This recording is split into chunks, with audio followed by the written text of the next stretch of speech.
నమస్తే అండి. కుద్దురుగా వచ్చేసాను. కుందనంగా వచ్చేసాను. కారణం ఏంటంటే ఫంక్షన్‌కి వెళ్ళేది ఉంది. ఇంట్లో వంట చేసి వెళ్ళేది ఉంది. సరే చలో ఇదే నాకు చాలా ఇష్టం. మా ఇంట్లో వాళ్ళకి ఇష్టమైన మీకు చూపించి తీరాల్సిన రెసిపీ అనమాట. సరే చేసేసి వెళ్దాం టైం ఉంది కదా అని చెప్పి ఇట్లా కానిచ్చేస్తున్నాను. ఈరోజు నేను చేయబోతున్నాను చెన్నై సాంబార్. సాంబార్ అంటేనే చెన్నై అండి. మద్రాస్ అనేవాళ్ళు అప్పట్లో మద్రాస్ సాంబార్ అని చెన్నై. ఎందుకంటే వాళ్ళు ప్రత్యేకమైన స్థానం ఉంది వాళ్ళ సాంబార్కి. అది మన రెసిపీస్లో ఉంది ఒక్కొక్క దగ్గర, కానీ మిక్స్డ్లో ఉంది. సపరేట్గా చెన్నై సాంబార్ అని లేదు. అందుకని మీకు స్పెషల్గా చూపిద్దామని వచ్చేసాను విత్ లెస్ ఇంగ్రీడియంట్స్. అన్ని ఇంట్లో ఉండే ఇంగ్రీడియంట్స్ ఒక్కసారి చూద్దాం. ధనియాలు, మినపప్పు, శనగపప్పు, మిరియాలు, ఆవాలు, మెంతులు, ఎండుమిర్చి, వెల్లుల్లి, బెల్లం, కరివేపాకు, కొత్తిమీర, పచ్చిమిర్చి, ఉల్లిగడ్డ, పసుపు, ఉప్పు, కారం, చింతపండు, టమాటాలు, ములక్కాడలు, సొరకాయ, క్యారెట్, బెండకాయలు, పచ్చి కొబ్బరి, వంకాయలు, కందిపప్పు. దట్స్ ఆల్ అండి. సాంబార్లో వేసే ఇంగ్రీడియంట్స్ మీ ఇష్టం అండి. అంటే మీ ఇంట్లో ఏ ఉంటే అవి వేయండి, కానీ ఈ 4 వేస్తే మాత్రం రుచి అమోఘం.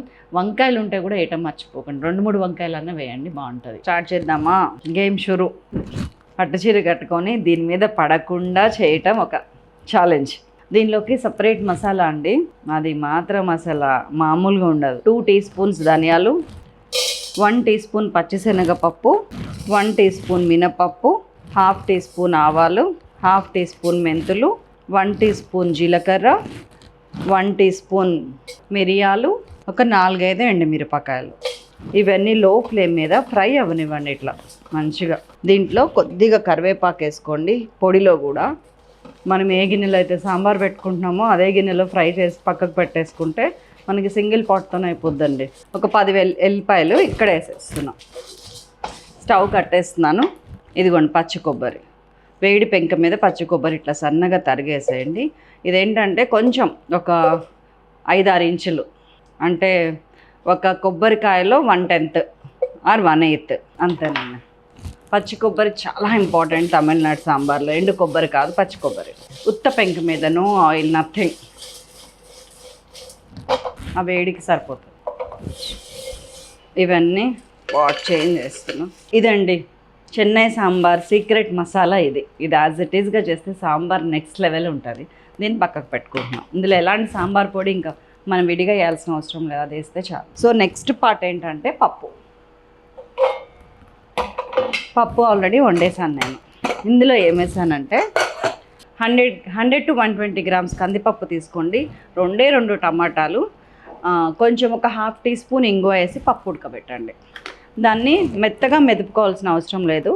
ఇట్లాగా కొంచెం అక్కడక్కడ కందిపప్పు ఒక్కలు ఉండేటట్టే చూసుకోండి, చెక్కలుగా ఉండేటట్టు. మెత్తగా రుబ్బకండి, అంతే. ఇట్లానే ఉంచండి. టమాటాలు 2 ఇందులో వేసాను నేను, గుర్తుపెట్టుకోండి. దీంట్లో ఉన్నాయి 3, ఏం లేవు. టమాటా, కందిపప్పు, ఇంగువ 1/2 టీ స్పూన్. సో పార్ట్ 2 ఇది. పార్ట్ 1 అయిపోయింది. ఇప్పుడు గిన్నె పెట్టేస్తున్నా. సాంబార్ షురు. దీంట్లో కూడా కొన్ని పార్ట్స్ ఉన్నాయి. అది యాజ్ ఇట్ ఈస్గా చేస్తే చాలా చాలా బాగుంటుంది. నేను ఒక 3-4 టీ స్పూన్స్ ఆయిల్ వేసుకుంటున్నాను.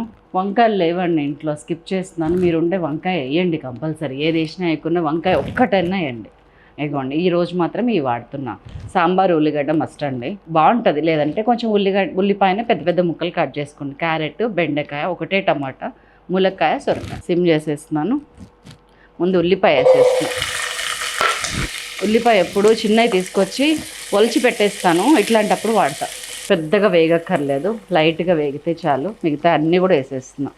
ములక్కాయలు 2, క్యారెట్ 1, సొరకాయ చిన్న ముక్క, టమాటా 1, 2 అందులో వేసాం పప్పులో. బెండకాయలు అప్పుడే వేయకండి, కొంచెం ఆగండి, టైం ఉంది వాటికి. ఒకసారి కలిపి ప్లీజ్ ఇది యాజ్ ఇట్ ఈస్గా చేయండి, భలే టేస్ట్ వస్తుంది. చాలా బాగున్న 2-3 సాంబార్లు మిక్స్ చేసి ఈ చెన్నై సాంబార్ మసాలా వేసి చేస్తాను నేను ఎప్పుడు కూడా. స్పెషల్ అన్నమాట మా ఇంట్లో. 1/2 టీ స్పూన్ పసుపు, 1.5 టీ స్పూన్ ఉప్పు, 1/2 టీ స్పూన్ కారం. ములక్కాయ, పొడుగు ములక్కాయ అయితే 1 వేయండి, పొట్టిగా ఉంటే 2 వేయండి. మా చిన్న ములక్కాయలు 2 వేసిన, 1 కూడా సరిపోతుంది. ఏది ఎక్కువైనా కానీ ఆ టేస్ట్ బాగోదు. మూత పెట్టేస్తున్నానండి. 2 మినిట్స్ ఇట్లా మగ్గనిస్తాను. 2 మినిట్స్ తర్వాత ఏమేయాలో చూద్దాం. సో ఇట్లాగా ఒక 2-3 నిమిషాలన్నా సరే ఉప్పు, పసుపు, కారం అట్లాంటివి మగ్గనిస్తానండి. ముక్కలకి మంచి టేస్ట్ వస్తుంది. ఇప్పుడు ఏం చేస్తారంటే మన పప్పు ఉంది కదా, చింతపండు ఆల్రెడీ నేను ఒక 30-40 గ్రామ్స్ చింతపండు నానబెట్టుకున్నా. మీరు తినే పులుపుని బట్టి మీరు నానబెట్టుకోండి. ఎవరైనా 5-10 గ్రాములు అటు ఇటు అంతేనండి. దీన్ని ఈ పప్పులో పిండేస్తాను నేను. It gives a lot of difference అనమాట. పప్పు చింతపండు పులుసు కలిపేయండి. లాస్ట్లో చింతపండు పులుసు, ఫస్ట్లో చింతపండు పులుసు అట్లా కాదు. చెప్తున్నాను కదా, ఒక్కసారి నమ్మి యాజ్ ఇట్ ఈస్గా చేయండి. ఇదిగోండి చింతపండు పులుసు కూడా పిండేసాను. పప్పు, టమాటా, చింతపండు పులుసు 3 కలిపేసాను. ముక్కల్లో పోసేస్తున్నాను. ఇక్కడ వాటర్ కన్సిస్టెన్సీని మీరు డిసైడ్ చేసుకోండి. మీకు ఎంత చిక్కగా కావాలి సాంబార్ అని. కొంతమంది లూజ్గా తాగుతారు, కానీ దానికన్నా కూడా ఒకసారి ఇట్లా చిక్కగా పెట్టి చూడండి, చాలా బాగుంటుంది. నేను వాటర్ యాడ్ చేస్తున్నాను, ఎందుకంటే ఆ పౌడర్ వేసిన తర్వాత ఇంకా చిక్కగా అయిపోతుంది. మనకి పచ్చి కొబ్బరి కదా, శనగపప్పు, వాటన్నిటికీ ఇంకా చిక్కగా అయిపోతుంది. సో ఇక్కడ నేను లూజ్గా చేస్తున్నా. ఇదిగోండి ఈ కన్సిస్టెన్సీ ఇక్కడ ఉంటే మాత్రం, అంటే లూజ్గా చారులాగా ఉంది, దగ్గర దగ్గర చిక్కటి టమాటా చారులాగా ఉంది. మనం ఆ పౌడర్ యాడ్ చేసేది ఉంది. సో ఇంత లూజ్గా ఇప్పుడు పెట్టుకోండి. హై పెట్టేస్తున్నాను నేను. దీంట్లో కారం వేయను ఇంకా నేను. మనం ఫస్ట్లో వేసిన 1/2 టీ స్పూన్ కారం ఉంది కదా, అది చాలు. ఇందులో ఈ పేస్ట్లో ఎండుమిరపకాయలు ఉన్నాయి కదా, అది నేను పౌడర్ చేయాల, చిక్కటి ముద్ద చేసిన. సో ఈ ముక్కలన్నీ 85% బాయిల్ అయ్యేదాకా ఇట్లా వదిలేసేయండి. ఎంతసేపు పడుతుంది అంటే 12 నిమిషాలు మినిమం పడుతుంది. ములక్కాయ, సొరకాయ అన్నీ ఉడకడానికి 10 నుంచి 12 నిమిషాలు పడుతుంది. మీడియం, మనకి ఎసరు రాగానే మీడియం ఫ్లేమ్ పెట్టేసి మూత పెట్టేస్తాను నేను. 10-12 నిమిషాల తర్వాత వచ్చి చూద్దాం.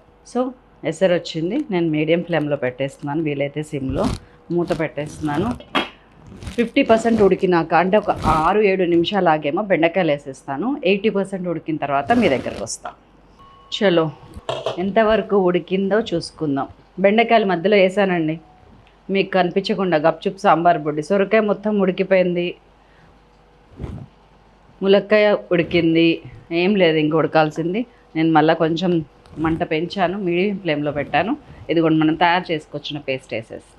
ఏం లేదు, సాంబార్ పొడి బదులు ఈ పేస్ట్ వేస్తున్నాం. మిగతా అదంతా రెస్ట్ ఎవ్రీథింగ్ మనం సాంబార్ చేసినట్టే. చెన్నై సాంబార్లో మెయిన్ ఏంటంటే ఆ సాంబార్ మసాలానే.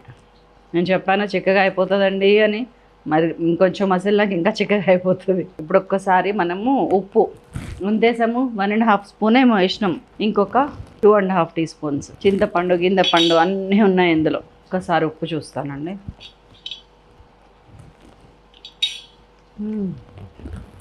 Super taste.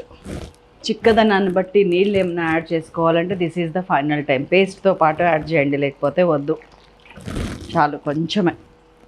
ఇప్పుడు పోసిన నీళ్ళు మసిలిపోతే చాలు నాకు, ఎందుకంటే కట్టేసాక ఇంకా చిక్కబడిపోతుంది. ఎనఫ్. ఇలాగా మసాలా వేసిన తర్వాత ఇంకొక 2-3 నిమిషాలు మసాలానివ్వండి. మూత పెట్టేస్తున్నా. 2-3 మినిట్స్. నేను ఇది వెనక స్టవ్ మీద పెడతానండి. ఇక్కడ తాలింపు వేసేసుకుందాం. 2 నిమిషాలు అయింది, ఇంకొక 2 నిమిషాలు. గిన్నె 2 టీ స్పూన్స్ ఆయిల్, 2 టీ స్పూన్లు నిండుగా పేరిన నెయ్యి. సాంబార్లో నెయ్యి తాలింపు నెక్స్ట్ లెవెల్ ఉంటుందండి. చెన్నై వాళ్ళ దాంట్లో మస్ట్. వెల్లుల్లి వేసుకునే విధానం 2 రకాలండి. ఇట్లా డైరెక్ట్ వేసుకుంటారు కొంతమంది ఏమో దంచి వేసుకుంటారు. మనకి ఎప్పుడు కూడా దంచి వేసుకుంటేనే అందులో ఫ్లేవర్ కలిసిపోద్దని ఒక ఫీలింగ్ ఉంటుంది మన తెలుగు వాళ్ళకి. సో మనం దంచేద్దాం. అందులో గ్రైండ్ చేసి ఆల్రెడీ వేసాం, ఆ ఫ్లేవర్ మిక్స్ అయింది. మళ్ళీ ఇది వేగిన వెల్లుల్లి ఫ్లేవర్. ఈ మధ్యన చాలా వీడియోస్లో నేను బ్యాంగిల్స్ వేసుకుని, మొన్న రీసెంట్గా వచ్చిన వీడియోస్ అన్నింటిలో బ్యాంగిల్స్, ఈ బుట్టాలు, రకరకాల రంగుల బుట్టాలు కనిపిస్తున్నాయి కదా, అవన్నీ ఇన్స్టా పేజ్లో తీసుకున్నానండి. హ్యాండీ ఆర్ట్ క్రాఫ్ట్స్ అని ఉంటుంది, గౌతమిది. చాలా బాగున్నాయి. అక్కడ తీసుకున్నాయి ఇవన్నీ. ఇప్పుడు తీసుకున్న బ్యాంగిల్స్ వెరీ రేర్ కలెక్షన్. ఇన్స్టాలో వాళ్ళ డీటెయిల్స్ అన్నీ పెట్టాను, ఆ ఇన్స్టా రీల్స్లో, వాట్సాప్లో చూడండి. అది సబ్స్క్రైబ్ చేసుకుంటే మీకు అన్నీ అర్థమవుతాయి. చలో, నూనె కాగినదా, ఆవాలు ఒక 1/2 టీ స్పూను, జీలకర్ర ఒక 1/2 టీ స్పూను, ఈ వెల్లుల్లి, దంచిన వెల్లుల్లి ఇవి ఒక 8-10 ఉన్నాయి, ఎండుమిరపకాయలు ఒక 2-3, కరివేపాకు, పచ్చిమిరపకాయలు వేగనివ్వండి. అండ్ ఇంగువ. పప్పులో కొంచెం ఇంగు వేసాము, ఒక 1/2 టీ స్పూను. ఇప్పుడు ఒక 1/2 టీ స్పూను ఇంగువ దట్టిస్తారండి తమిళనాడు సాంబార్లో. మనం కూడా అంతే. వాళ్ళ సాంబార్ చేసుకుంటే ఏంటి, వాళ్ళ గొప్ప అనలేం కదా. అయినా అందరినీ గౌరవించాలి, మన గౌరవం మనం నిలబెట్టుకోవాలి. కొంచెం వేగినాక అది మంచిగా మసులుతుంది, కలిపేస్తాం. దాంట్లో ఇంకొక ఇంగ్రీడియంట్ వేసేది ఉంది, ఏంటి చెప్పండి? ఫర్దర్గా చూడకుండా కామెంట్ చేయండి, అప్పుడు మీరు గెలిచినట్టు. చెక్క మనకు కావాల్సినంత కొత్తిమీర ఇక్కడ వేస్తే వేగినప్పుడు వచ్చే ఆ స్మెల్ వేరే ఉంటుంది. చాలు. అంతకంటే వేగొద్దు, జస్ట్ వేసి కలిపి తీసేసాను. చూస్తేనే నోరు ఊరిపోతుంది కదా. దీంట్లో బెల్లం మీరు తినే తీపిని బట్టి వేసుకోండి. ఇక్కడ నేను 1.5 టీ స్పూన్ వేసా. ఉంది కదా అని ఇది వేసేలా కొంచెం తగలాలి ఆ స్వీట్, తప్పితే తీయగా ఉండకూడదు. దిగ కరివేపాకు. అసలు ఈ వాసనకి ఇక్కడ మా ఎడిటింగ్ టీం వాళ్ళందరూ ఎప్పుడెప్పుడు దించుతారా మేడం అని ఎదురు చూస్తున్నారు. మీ ఇంట్లో పిల్లలు ఏమో చూసిన తర్వాత ఎప్పుడెప్పుడు చేస్తాం మా అమ్మ అని చూస్తుంటారు. ఇదిగోండి తాలింపు కలిపేస్తున్నా. అన్నీ పడిపోయినట్టేనండి. తాలింపులో ఒక్క ఉడకని ఉడకటం మన సంప్రదాయం. తాలింపు వేసిన తర్వాత మూత పెట్టేయటం మన ఆచారం. తాలింపు వాసన బయటకు పోనివ్వరండి అసలు, మన తెలుగు వాళ్ళు అసలు పోనివ్వరు. చాలు జస్ట్ ఒక్కసారి హై పెడుతున్నా, పైకి కిందికి పైకి కిందికి తెరలుద్ది సాంబారు. బెల్లం కూడా కరిగిపోతుంది. ఈ కరివేపాకు కొత్తిమీర తాలూకా అంతా సింక్ అవుతుంది. కరివేపాకు మనం ఆ పౌడర్లో అందులో కూడా వేసాం, గుర్తుందా? దాని టేస్ట్ దానికే ఉంటుంది. అన్నీ కట్టేస్తున్నాం. ఖేల్ కథం. తాలింపు వేసి అట్లా మూత పెట్టేసి ఒక 2-3 నిమిషాలు ఉంచితే సాంబార్కి ఒక కొత్త రుచి సంతరించుకుంటుందండి. సీరియస్లీ నాకు ఒక ఎమోషన్ ఇది సాంబార్ అనేది. మా ఇంటికి వచ్చిన ప్రతి ఒక్కరు నన్ను పప్పుచారు సాంబార్ చేయనీయకుండా కదలనివ్వరు. ముందు నీ సాంబార్ టేస్ట్ చూడాలి, మళ్ళీ మళ్ళీ అన్నమాట అంటారు. ఉప్పు తీపి చూస్తున్నాం, దిగిపోయిందంతే. ఫస్ట్ ప్రిఫరెన్స్ అన్నంకే అండి. నాకు ఇష్టమైన బెండకాయ వచ్చింది, మళ్ళీ బెండకాయ ములక్కాయ. నా అదృష్టం అంతే. నాకు ఉల్లిపాయలు కూడా చాలా ఇష్టం అండి సాంబార్లో. ఇది నా సాంబార్. ఇది పక్కకు పెట్టుకుంటే ఇడ్లీలో సాంబార్ ఒక ఎమోషన్ అండి.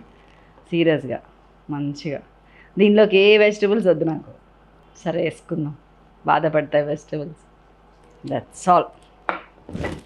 ఇడ్లీలో సాంబార్ ఎప్పుడు అండి మంచిగా ఇట్లాగా మునిగి ఇట్లా అవ్వాల, పీస్ పప్పు అవ్వాల, అప్పుడు టేస్ట్ బాగుంటుంది. ఇంకొక సీక్రెట్ చెప్పిన మీకు, ఈ సాంబారు కొంచెం డిఫరెన్స్ తోటి కొంచెం చిన్న మోడిఫికేషన్స్తో బిర్యానీలోకి చాలా బాగుంటుంది. ఒకసారి టేస్ట్ చేయండి, మీకు అర్థమవుతుంది ఎప్పుడైనా. కానీ మోడిఫికేషన్స్ ఉన్నాయి, నేను చేస్తాను. బిర్యానీలు వేసుకొని పప్పుచారు తలుచుకుంటే నాకు నోట్లో గుట్టకలు మింగుతున్నాను నేను. ఆహా. అని మన అన్నం ఇది ఇంకొక ఎమోషను. పర్ఫెక్ట్ సరిపోయినాయండి. ఉప్పు, కారం, పులుపు, తీపి, పచ్చి కొబ్బరి, ఆ ఘాటు, ఎండుమిరపకాయలు, మిరియాలు వేసిన ఘాటు చాలా బాగుంది. ఇంకా నేను చెప్తానే ఉంటాను కానీ మీరు వెంటనే పొయ్యి మీద కందిపప్పు పెట్టండి. ఫస్ట్ కందిపప్పు, టమాటాలు, ఇంగువ వేసి ఉడికించండి. ఈ లోపు సాంబార్ చేసేసుకోవచ్చు. అది ఉడికే లోపల ముక్కలు కట్ చేసుకుందాం, సాంబార్ స్టార్ట్ చేయండి. ఉండనా మరి మరొక అద్భుతమైన రెసిపీతో మిమ్మల్ని మళ్ళీ కలుస్తాను. అంతవరకు సెలవు. నమస్తే. Thank you so much for watching.